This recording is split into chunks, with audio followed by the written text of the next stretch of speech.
धनिया को इंग्लिश में कहते हैं कोरिएंडर, मेथी को कहते हैं फेनुग्रीक,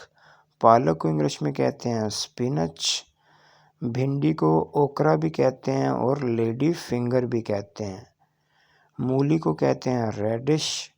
गाजर को कहते हैं कैरेट, चुकंदर को इंग्लिश में कहते हैं बीट, शलजम को कहते हैं टर्निप्स, प्याज को कहते हैं ओनियन, आलू को कहते हैं पोटैटो, टमाटरों को इंग्लिश में कहते हैं टोमेटोज़, रवादियाँ फलियाँ लोबिये को इंग्लिश में कहते हैं बीन्स,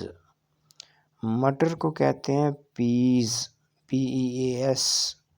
गोभी को कहते हैं कॉलीफ्लावर, बंद गोभी को कहते हैं कैबेज, करेले को कहते हैं बिटर गोर्ड। वीडियो को लाइक और चैनल को सब्सक्राइब कर दें।